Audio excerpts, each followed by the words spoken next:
your bunk in Leavenworth, some of those dark days. Did you ever think you'd be back here, starting again in the NFL and having success? I always thought that I would have a chance to come back and play. I just didn't know how I would play or who I would play for or if I would be starting. So I was kind of content with, not having a starting job, but working for it. I just couldn't really understand why I was in the position I was in, or if I was going to have a chance to play again. So that was the scary part. Coming here last year, how much influence did Donovan have on you? Donovan had a lot of influence. He always made sure I was with him when I first got here the first 3 weeks, and he's an early bird. Is it? Yeah, he's an early bird. He's here at 6:55. He's lifting weights and he's watching film, and I just kind of got into that routine. And he was very influential in that process of bringing me here, and I was very grateful for it.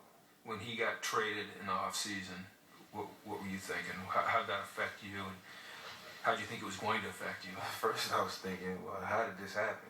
Donovan getting traded, within the division, and I just thought about, what can I do, to better myself and put myself in a position, to be the guy, if granted, and I just realized that I needed to work harder because I was one step closer, and everything that he instilled and implemented in me in my life, I wanted to take that and apply it to my life.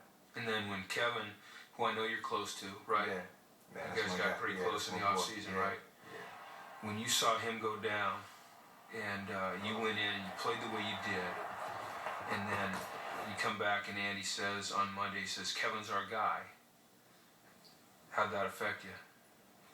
Jim, really, I was cool. Were you? I was cool with it.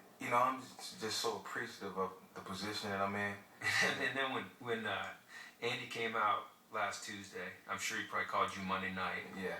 And he said, hey, look, we're going your way. How'd you feel? I was shocked. It took a while for me to digest everything that he had told me on the phone. Because, first I hear that Kevin's going to be the starter, and I'm cool. And, then I get a call, and he's telling me that I'm going to be a starter. So I kind of went back into backup mode. I kicked back a little bit. But I was like, man, this is an opportunity, of a lifetime. And, now I got to lead by example and go out and lead the team and do what's right and, take on that role. And I've been down that road before and just thought about, the past and what I didn't do and what I could do better moving forward. Now you look so much more polished. I don't know if the word's polished. To me, it's more mature, more settled, more confident, and more patient, hanging in the pocket. And you still know you can go with your legs anytime you want. And when you have to prove it, you do. Right. What's changed for you there? Well, Jim, I just want defenses to feel me. I want them to know that, look, you got to play your pass coverage. He's a threat in the pocket. If you don't, then if you take it away, then I can escape and I can use my legs. But I want to get the guys around me involved. I got so much talent around me.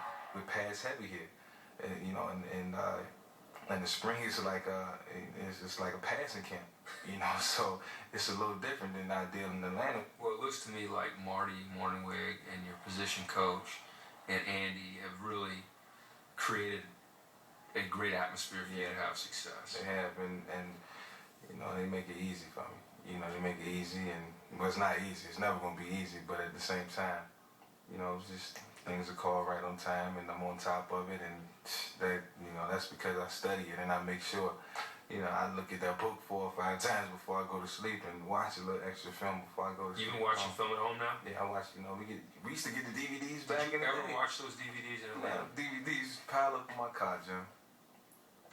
So if I put a check in one of those cases for $1 million, you'd have never seen it. It'd still be sitting there to this day. But not anymore, huh? Not anymore.